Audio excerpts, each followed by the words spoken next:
Hi, Goddess of Love here again. Kamusta kayo mga goddess ko? So, another short reading tayo today for the Earth signs. So, yes, tignan natin kung anong message sa inyo ni Universe, mga Earth signs natin dyan, no? So, I hope na nakikita nyo ng maayos, no? So, yeah, tignan natin anong message for you, mga Earth signs.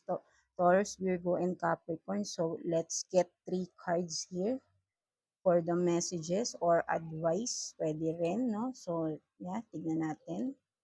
So, ano kaya ang nakuha nating card for you, Earth signs, no? So, tignan natin. What is this? So, you have this upside down, and then hidden, hidden in plain sight. And the other one is fighting spirit. So, yeah. So, ito, for some of you, Earth signs, Taurus, Virgo, and Capricorn, no? So, you have this upside down card, no? So, for some of you, I think, ang nakikita ko rito is, na meron kayong merong parang may gumugulo sa isipan nyo, no? Mga Earth signs, no? Or maybe meron kayong something na dapat pagdesisyonan but then naguguluhan kayo, no, kung anong dapat niyong idesisyon, right, no? So, ang mini-message sa inyo rito ni Universe, mga Earth signs natin dyan is to really think about it, kung halimbawa, ano yung mas makakabuti para sa'yo. Kasi I think for this one is, ang dapat mong isipin muna is, yung unahin mong isipin para makapag-decide ka is, yung sarili mo, right, no? So, ayun ang isipin mo. Kung alimbawang meron kang dapat pagdesisyonan is, isipin mo yung sarili mo. Kung ito ba ay magbe-benefit sa'yo, makakabuti ba sa'yo itong ipagdidesisyonan mo, 'di ba? Whether it's go or no, yes or no, right, 'di ba? So, ikaw lang din nakakaalam nito, Earth signs, kung ano man itong dapat mong pagdesisyonan na gumugulo sa iyong isipan, right? No? So, 'yun ang sinasabi sa iyo ni Universe is ina-advise ka na think about yourself first. Kumbaga, isipin mo ano yung magpapasaya ba sa'yo. So, kung ano yung magpapasaya sa'yo, ano yung makakabuti sa'yo, then dun ka. Unahin mo muna right now yung sarili mo. Ayun yung sinasabi sa'yo dito ni Universe, 'di ba?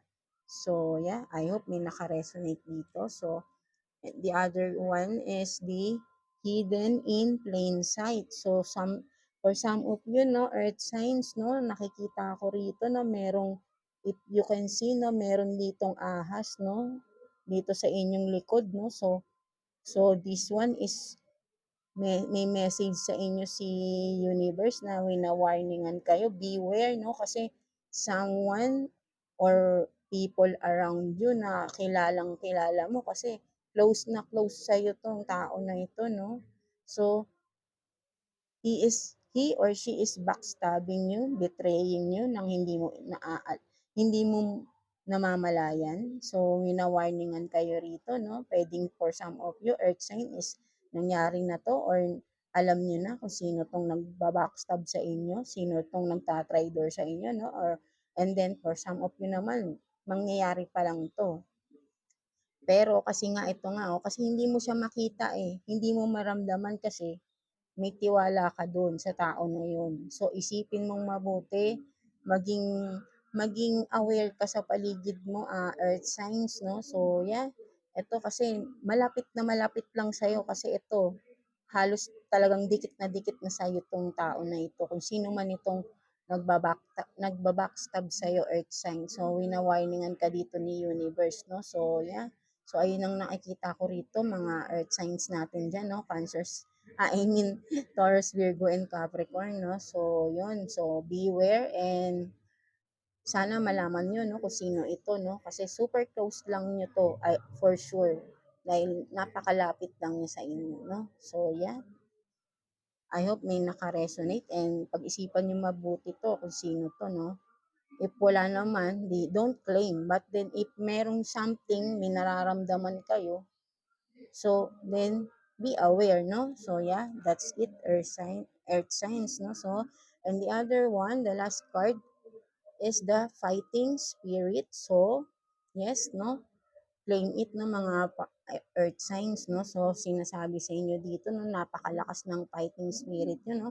Napaka-strong nyo, kumbaga, wala kumbaga ito, no, ready to fight kayo, no, any circumstances, no, hindi kayo uurong, no, mga earth signs. So yeah, ayun ang sinasabi sa inyo ni universe dito. Ang message sa inyo is continue what you are doing, no, you are in the right path. Ito yung nakikita ko rito, spirits, kung makikita mo rito, your spirit guides are guiding you towards kung ano man itong pinupursue mo, earth signs, no? So, yeah, ayun ang sinasabi sa'yo dito ni universe, continue your path, continue what you're doing, no? Because you're in the right path, yes, no? So, and your guides are with you, kung makikita mo. So, kaya napaka-confident ng mga earth signs natin, no? Kasi nararamdaman nyo, yan, kung makikita mo, nakapaligid sa'yo yung iyong mga guides, no? Ginaguide ka nila, nandiyan dyan, nagsusupport sila sa'yo kung ano man mga hamon na pinagdadaanan mo, hinaharap mo, earth signs, no? So, yun, kaya napakalakas ng loob mo to move forward, no? Kahit na parang alam mo, hindi mo alam kung ano yung nasa harapan mo, no? Sugod ka lang kasi alam mo your guides are there, no? Right? No? So, be thankful sa iyong guides and of course kay universe, kay God, no? Kasi talagang ginagabayan niya kayo, no? Mga earth signs natin yan, no? So, yeah. That's it, mga earth signs. So, I hope naka-resonate kayo sa ating short reading for you today, no? Message ni universe, ni God for you, no? So, claim all the positive here, no? So, yeah. That's it. So, until next reading natin, mga earth signs natin dyan. And yes, thank you for watching and please like and subscribe sa ating channel, no? And yeah, that's it. And God bless you all, mga earth signs. And yeah, thank you, earth signs.